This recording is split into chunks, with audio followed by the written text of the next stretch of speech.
Once upon a time, somewhere on this planet, year 4022 to be more accurate, there was this little girl living a peaceful life. Her name was Hikari, and she was full of light. Her close environment was composed of nature. Animals and humans were living together. Trees, plants and flowers were growing wealthily. Everyone was living as one-only species. Air was pure, so was water. Soil was rich, so was seasons. Birds were singing the melodies of peace. Everywhere in the land, people lived happily. On a beautiful day, Hikari had a walk. Following any road, she was lost in her thoughts so much that at some point she stopped suddenly. She was standing in front of the forest of memories. She had never been there. She thought it was a legend that the elder people told to scare the children. Do not enter this place on any circumstance. You would never come back. It's too dangerous. But the forest was singing and was so delicate. It didn't seem to be like a haunted forest. Hikari couldn't help but take a step into the wood, and soon she understood that the forest had a soul. While wandering around, she discovered a door hidden within a tree. Oh, but what is this for? She was thinking out loud. But trees shouldn't have doors. This forest is magic. Am I in a dream or? She looked around the tree and found a little key next to a short sentence engraved in the old tree. To understand your present, please look into your past. So she opened the door and took a step forward.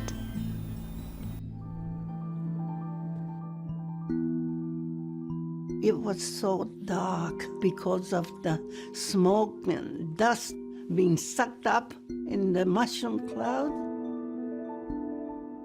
and the ghostly procession. I say ghostly because they just didn't look like human beings. Their hair was just all standing up towards the sky. They were burned and blackened and swollen. Parts of the bodies were missing, and they were covered with blood, and clothes were tattered, and the flesh and skin hanging from their bones. There was a soldier on the ground suffering from burns. I thought, there's someone on the ground, and ran towards him. He noticed me and said, half groaning, "We've been hit by a new type of bomb." A new type of bomb.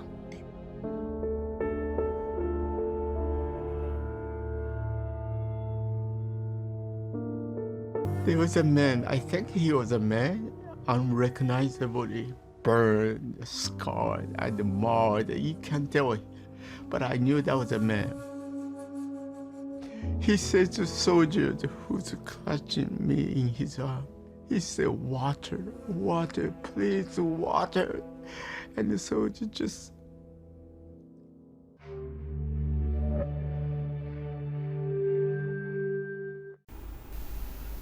When the door finally opens, Hikari is standing. Unable to move or speak, she's just crying. The scenes she had witnessed were truly horrific. She thought within herself, but is this even real? A bomb. And not only a bomb. I don't know where it happened, but one thing I can tell is that where I'm living there is no such a tale. Those people are crazy. They didn't understand how precious are our lives, how sacred is our land.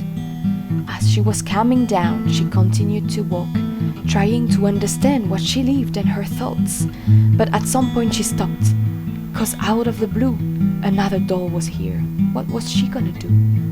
A key hanging again, and a message again. Want to see your future? Focus on the present. She spent a few minutes hesitant to enter, but she made up her mind, and the door was open.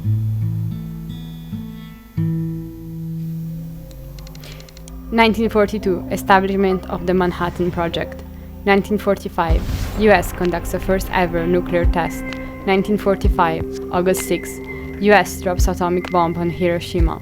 1945, August 9, a second bomb is dropped on Nagasaki.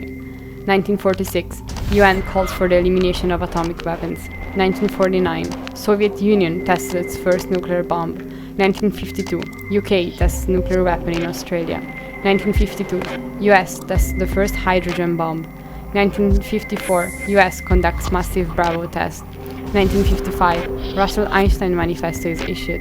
1958, UK disarmament campaign is formed. 1959, nuclear test banned in Antarctica. 1960, France tested its first nuclear weapon. 1961, largest ever bomb test conducted. 1962, Cuban Missile Crisis occurs. 1963, partial test ban treaty opens for signature. 1964, China conducts its first nuclear test. 1967, Latin America becomes nuclear free. 1968, Non-Proliferation Treaty opens for signature. 1974, India conducts its first nuclear test. 1979, nuclear explosion in Indian Ocean. 1982, a million people rally for disarmament. 1985, Rainbow Warrior ship is destroyed. 1985, South Pacific becomes nuclear free. 1985, anti-nuclear doctors win Nobel. 1986, Israel's nuclear program is revealed. 1986, US and Soviet leaders discuss abolition. 1987, intermediate-range missiles is banned. 1991, South Africa joins Non-Proliferation Treaty. 1995, Southeast Asia becomes nuclear-free. 1996, Africa becomes nuclear-free zone.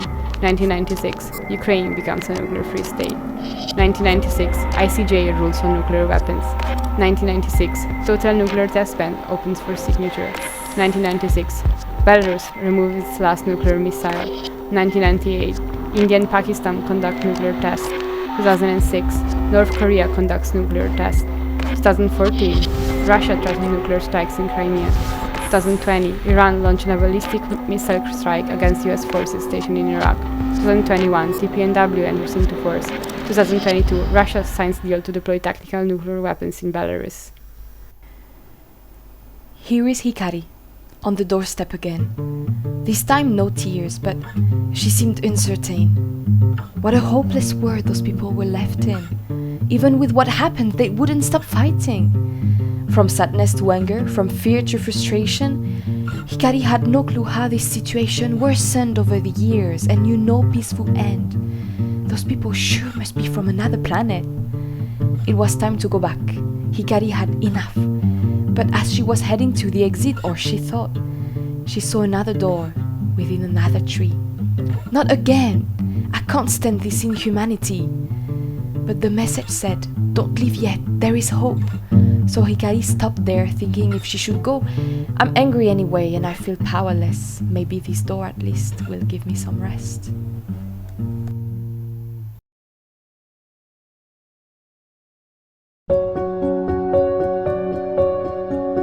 As emerging leaders of the world, we have a responsibility to ensure that the danger posed and inflicted by nuclear weapons to humanity and the environment is eradicated and remediated. We come together, united in our resolve to achieve a safer world, free from nuclear weapons and their devastating consequences. The possession or use of nuclear weapons is illegitimate as recognized by the Treaty on the Prohibition of Nuclear Weapons, and our future security cannot be dependent on distrust among countries or the threat of devastating humanitarian and environmental consequences. As young people working for a world without nuclear weapons, we request that the G7 countries take the following actions.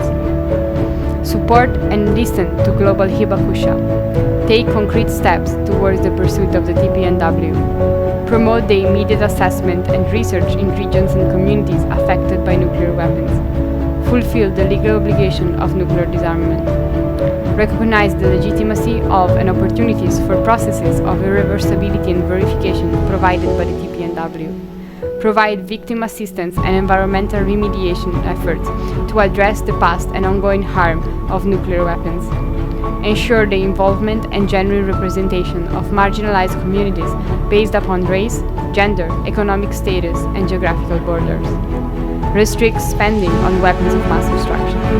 Call on countries to take responsibility for past and present nuclear waste disposal and ensure that disposal does not harm surrounding communities and countries.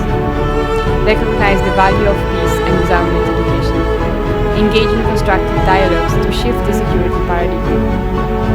Our generation has the right to choose the future we inherit, and we possess the unwavering determination to build a more just, equitable, and sustainable world, one that is free from the shadow of nuclear weapons. Now, more than ever, we call upon you to join our mission, to heed our voices, and to work together to safeguard our collective humanity and the future of our planet.